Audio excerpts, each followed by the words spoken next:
Hi hello నమస్తే మన Telugu online క్లాసెస్కు స్వాగతం సుస్వాగతం. ఇప్పటి వరకు మన తెలుగు ఆన్లైన్ క్లాసెస్ ఛానల్ని ఇంకా ఎవరైనా సరే సబ్స్క్రైబ్ చేసుకోకపోతే ప్రతి ఒక్కరూ తప్పనిసరిగా సబ్స్క్రైబ్ చేసుకోండి. నేను పెట్టే ప్రతి వీడియోని పూర్తిగా చివరి వరకు చూసి లైక్ చేసి కామెంట్ చేసి కొద్ది మందికైనా సరే తప్పనిసరిగా షేర్ చేయడం మర్చిపోవద్దు.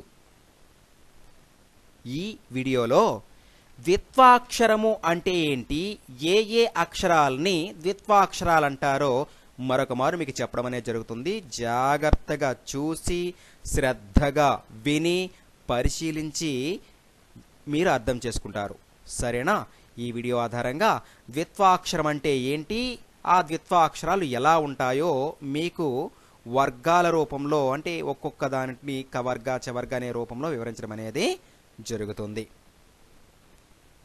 ఒక హల్లు క్రింద అదే హల్లు యొక్క గుర్తు రాసినట్లయితే దానిని ద్విత్వాక్షరము అని అంటారు.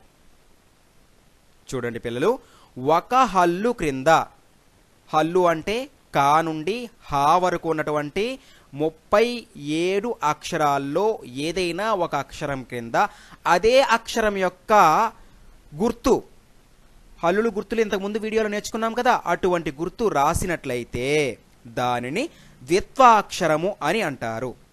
ద్విత్వాక్షరం అంటే ఏంటో అర్థమైంది కదా.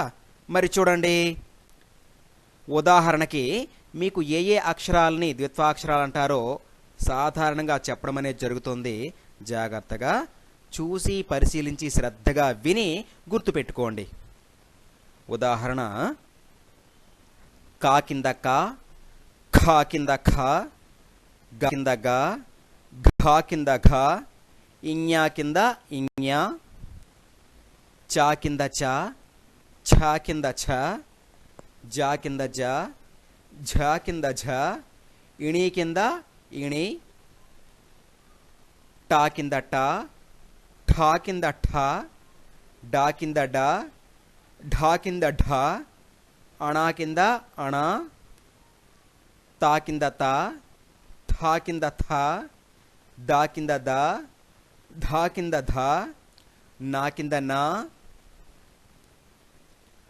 పా కింద పా, ఫా కింద ఫా, బా కింద బా, భా కింద భా, మా కింద మా, యా కింద యా, రా కింద రా, లా కింద లా, వా కింద వా, సే కింద సే, షా కింద షా, సా కింద సా, హా కింద హా, అళా కింద అళా, బండిరా కింద బండిరా. ఈ అక్షరాలన్నీ కూడా ద్విత్వాక్షరాలు అని అంటారు. అర్థమైంది కదా.